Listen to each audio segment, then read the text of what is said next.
ஜெம்பக்தி நேயர்களுக்கு அன்பான வணக்கம். இன்று நாம் பார்க்க உள்ளது 18 சித்தர்களில் ஒருவரான இடைக்காடர் சித்தரை பற்றி. தெளிவு குருவின் திரு மேனி காண்டல், தெளிவு குருவின் திரு நாமம் செப்பல், தெளிவு குருவின் திரு வார்த்தை கேட்டல், தெளிவு குரு சிந்தித்தல் தானே. சிவாய நம. திருச்சிற்றம்பலம். 18 சித்தர்னாலே எல்லாருக்குமே தெரியும், மிகவும் சிறந்தவர்கள். அந்த 18 சித்தர்கள்ல ஒரு சித்தர் தான் இடைக்காடர். இடைக்காடர் பற்றி அவருடைய சரிதங்களும் அவருடைய சிறப்புகளையும் பற்றி இன்னைக்கு நாம பார்ப்போம். திருச்சிற்றம்பலம். இடைக்காடர் திருவண்ணாமலையிலிருந்து சில மைல் தூரம் தாண்டி இடையன் திட்டு அப்படின்ற கூடிய ஒரு ஊர்ல தான் அவர் வாழ்ந்தார். அந்த இடையன் திட்டுன்னு கூடிய ஒரு பகுதியில இடையன் மேடுன்னு இருக்கும். அந்த இடையன் மேடுல தினமும் இவர் ஆடு மேய்ப்பார். ஏன்னா அந்த அந்த ஏரியா மக்கள் எல்லாருமே இடையர்கள் என்ற கோனார் சமூகத்தை சார்ந்தவர்கள். தினமுமே போயிட்டு அவர் ஆடுகளை மேய்ப்பார். ஆனா அவருடைய மனமானது எப்பயுமே இறைவனை நோக்கி தான் இருக்கும். ஆடை மேய்ப்பாரு. ஒரு கோலை ஒண்ணு ஊனின்னு மண்ணுல ஊன்னபடி ஒரு கோலை ஊனிக்கிட்டு இவருடைய சிந்தையானது எப்பயுமே பிரம்மத்தை நோக்கியே இருக்கும்.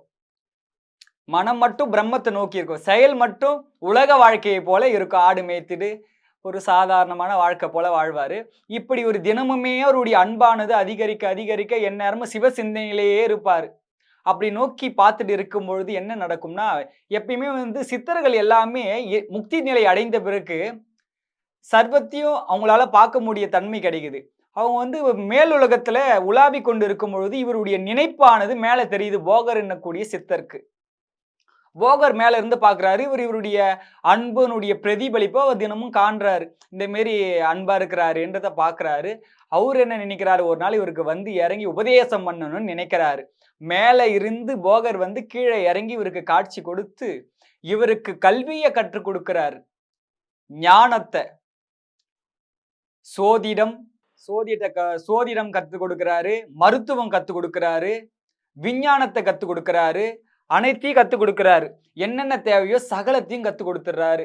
கொஞ்ச காலங்களை கத்துக் கொடுத்துட்டு அவரும் போயிடுறாரு. இதே போல இவரும் பழையபடி இப்படி ஆடு மேய்கிறாரு. சிந்தனை மட்டும் பிரம்மத்தை நோக்கி இப்படியே இருக்கு. இப்படியே தொடருது. கொஞ்ச காலத்துக்கு முன்னாடி இவருக்கு தெரிய ஆரம்பிக்குது என்னன்னா, மிகவும் இந்த பூலோகத்தில் இருக்கக்கூடிய எல்லாமே பஞ்சமா ஆக பொழுது, பஞ்சநிலை வரப்பொழுது, ஒரு 12 ஆண்டுகளுக்கு மிகவும் வறண்ட பூமியா மாறப்போகுது, பாலைவனம் போல மாறப்போகுது, மழை வராம நிக்க போகுதுன்னு இவருக்கு தெரிஞ்சிச்சு.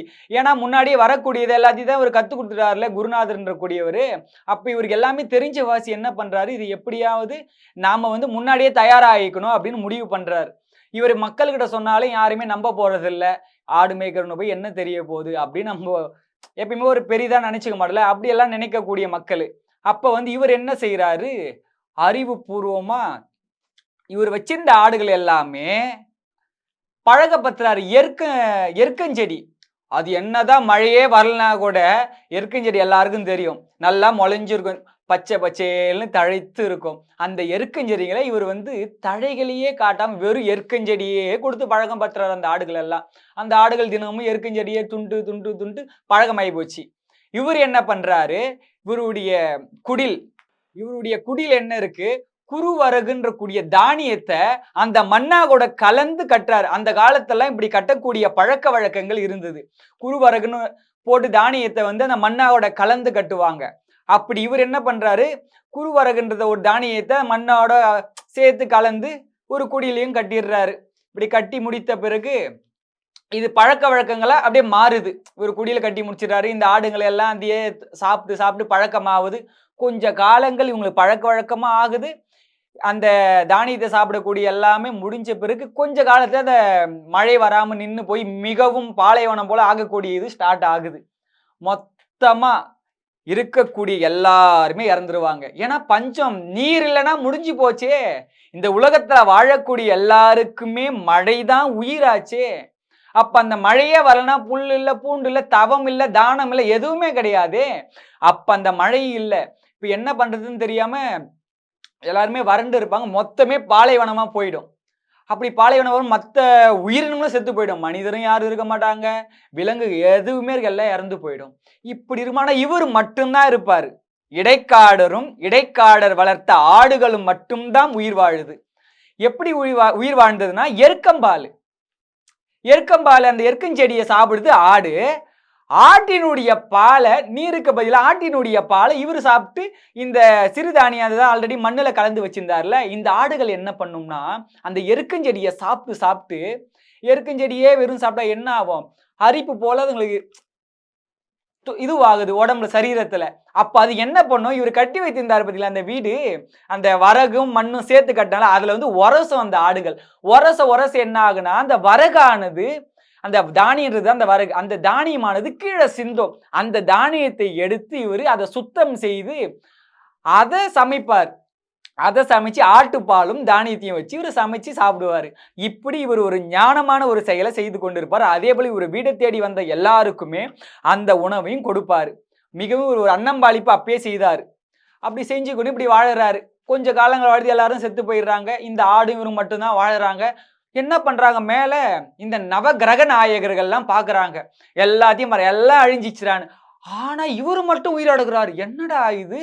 இவரு மட்டும் எப்படி உயிரோடுகிறாரு? சகலத்தையும் நம்ம அழிச்சிட்டோம். இவங்க மட்டும் உயிரோடுகிறாங்களே எப்படிதான்ட்டு நம்ம கேட்டு தெரிஞ்சுப்போம் அப்படின்னு சொல்லி மேல இருந்து கீழே வராங்க. கீழே வந்து இவரை பார்த்தோன்னே இவர் உபதேசம் பண்ற இவர் வந்து உபசரிக்கிறாரு. நம்ம இடைக்காடர் சித்தர் வந்து உபசரிக்கிறாரு. வாங்கன்னு வரவேற்று அவங்களுக்கு எல்லாம் இந்த வரகு அரிசியிலேருந்து சமைச்சு ஆட்டுப்பாலை கொடுத்து இவங்களுக்கெல்லாம் உணவை பரிமாறுறாரு. இவங்க சாப்பிட்றாங்க. ஒரு மயக்கம். ஏன்னா ஆட்டினுடைய பால் ஆச்சு, அது வரை எருக்கம்பாலையே வெறும் குச்சிட்டு இருக்குது. ஒரே மயக்கம் போதை போல ஆயிடுது. இவங்க இருந்த அந்த வந்த எல்லாருமே வந்து படுத்துருவாங்க. போதையில அப்படியே ஒரு மயக்க தூக்கத்துல படுத்து தூங்கிடுவாங்க. தூங்கினோடனே இவர் என்ன பண்ணுவார்? இடைக்காலரு ஒவ்வொருத்தரும் தூக்கம் வருவதும் மாறி மாறி படுக்க வைப்பாரு. யார் யார் எங்கெங்க 2 பேரும் சேர்ந்தா மழை வருமோ அந்த செயல தூங்கும்போது மாத்தி மாத்தி படுக்க வச்சிருவாரு. இவங்க 2 பேரும் இப்படிலாம் படுக்க வச்ச உடனே மழையானது வந்துடும். 12 ஆண்டுகள் பஞ்சத்தில் இருக்குது.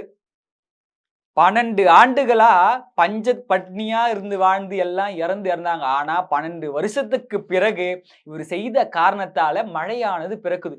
நல்லா மழை பெய்து, நல்லா புல்லு செடியெல்லாம் மழை பிறந்து சூப்பராகி போச்சு. பச்சை பசேல் ஈரப்பத காற்றோடு வீசுது. அதற்கப்புறம் இவங்க எழுந்துக்கிறாங்க. அப்ப அந்த ஆட்டுப்பாலுடைய போதையை பாருங்க எந்த அளவுக்கு இருந்திருக்குன்ட்டு. போதைனா அந்த அளவு ஒரு மயக்கம். ஏன்னா ஒரு சத்தான உணவுன்னு இல்லை. அந்த ஆட்டுப்பாலை அந்த எருக்கஞ்செடியுடைய பாலை குடிச்சா என்ன ஆகும்? எருக்கஞ்செடியுடைய பாலை தான் தண்ணியாகவும் எடுத்துக்குது, அதை தான் தழையாகவும் எடுத்து ஆடு சாப்பிடுது. அப்போ அதனுடைய இது நம்ம பாலை கறந்தா எந்த அளவு ஒரு மாதிரி ஒரு போதைன்னு சொல்லலாம், ஏதோ ஒரு குறைபாடுன்னு கூட சொல்லிக்கலாம் வச்சிங்களேன். அப்படி சாப்பிடுவது இவங்களுக்கு இவ்வளோ மயக்கத்துலேருந்து அப்புறம் தெளிகிறாங்க. என்னடா இது பச்சை பசேல் இது காற்றோட்டமாக வருதுன்னு தெளிகிறாங்க. தெரிஞ்ச பிறகு அவங்க நினைப்பாங்க, இவர் வந்து எவ்வளோ ஒரு அறிவு ஞானம் இருந்தால் இவ்வளோ சிறப்பு பண்ணாரே, மக்களுக்காக நன்மை செய்யணுன்ற ஒரு காரணத்துக்காக தானே இப்படிலாம் மாற்றி படிக்க வச்சு நம்ம மழை பெய்ய வச்சார் அப்படின்னு சொல்லி உங்க மகிழ்றாங்க. எல்லாரும் மகிழ்ந்து என்ன சொல்றாங்க? நீங்க வந்து கூடிய விரைவில் நல்ல ஒரு தீப இதுவாக காட்சி கொடுத்து இந்த மக்களுக்கும் திருவருள் செய்யக்கூடிய இதுவை நீங்க அடைவீங்கன்னு சொல்லி அருள் பண்றாங்க. அந்த இருந்த கிரக நாயகர்கள் எல்லாம் அருள் செய்யறாங்க. அருள் செய்த பிறகு அவங்க எல்லாம் கிளம்பி போயிடுவாங்க.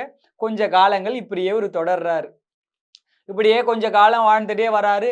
அதற்கப்புறம் என்ன நடக்குது? அண்ணாமலை அவர் வாழ்ந்தக்கூடிய இடம் வந்து இடையன் திட்டு. அந்த இடத்துல அண்ணாமலையார் உமையமையனுக்குரிய ஆலயம் அங்கேயும் இருக்கு, திருவண்ணாமலையிலும் இருக்குது. ஆனா இவர் முதல்ல இங்கதான் இருக்கிறதா சொல்றாங்க. அதற்கு அப்புறமா தான் இவருடைய சமாதி நிலை நெருங்கும் தன்மையில தான் அண்ணாமலையார் திருவண்ணாமலையில் இருக்கக்கூடிய அங்க வந்து சமாதி அடையக்கூடிய தன்மை வந்ததா சொல்றாங்க. அதற்கப்புறமா தான் அவர் அங்க வராரு, திருவண்ணாமலைக்கு வராரு. அங்க வந்து இப்ப இருக்கக்கூடிய அண்ணாமலை பாதம் தான் அவருடைய ஜீவ ஒடுக்கம்ட்டும் சொல்றாங்க. அதான் அது எந்த அளவுக்கு உண்மைன்னு இதுவரைக்கும் எந்த சான்றும் இல்லை. அதே போல அவருடைய சமாதி வந்து அந்த பாதத்துக்கு திருவண்ணாமலையாருக்கு கோயில் போறவங்களுக்கு தெரியும், அதோடைய பின்னாடி பாதம் இருக்கும். அது ஸ்ட்ரைட்டா போய் லெஃப்ட் சைட்ல கோயில ஒரு மரம் மாட்டு தொழுவு பக்கம் இருக்குதுன்னு சொல்றாங்க. ஆனா எது உண்மை இது வரைக்கும் சான்றாக இல்லை. ஆனா இடையன் திட்டு பாண்டிச்சேரி போற ரூட்டு செய்யூர் வட்டம் வரும். அதுல வந்து கடப்பாக்கம், அந்த கடப்பாக்கத்துலேருந்து ஒரு 2 கிலோமீட்டர் பக்கமே தான் இடையன் திட்டுன்னு ஒரு கிராமம். அந்த இடையன் திட்டுல தான் இதுவரைக்கும் ஒரு அருவமா இதுவரைக்கும் அருள் செய்துன்னே இருக்கிறாரு அப்படின்னு சொல்றாங்க. அவருடைய இடைக்காடர் வந்து எல்லாத்தையும் இந்த ஜோதிடம், மருத்துவம் எல்லாத்தையும் மிகவும் சிறப்பவர். அவர் வந்து கடைச்சங்கத்துல வாழ்ந்தவர். சங்க காலங்கள் தெரியும். முதல் சங்கம், இடைச்சங்கம், கடைச்சங்கம். கடைச்சங்க காலகட்டத்துல இவர் வாழ்ந்ததா சொல்றாங்க. இவருடைய சிறப்பு அப்படி ஒரு சிறப்பு. இவர் இதுவரைக்குமே அண்ணாமலையாருடைய நெருக்கமான பெரிய அன்பர். அதனால இடைக்காடர் சித்தரை பற்றி எனக்கு தெரிந்த அளவில் உங்களோடு பகிர்ந்து கொண்டேன். நன்றி, வணக்கம். அடுத்த நிகழ்வில் அடுத்தடுத்த சித்தர்களை பற்றியும் அடுத்த சிவனடியார்களை பற்றியும் நல்ல நல்ல தகவல்களை இனி நாம் பகிர்ந்து கொண்டு இன்புறுவோம். நன்றி, வணக்கம். சிவாய நம. திருச்சிற்றம்பலம்.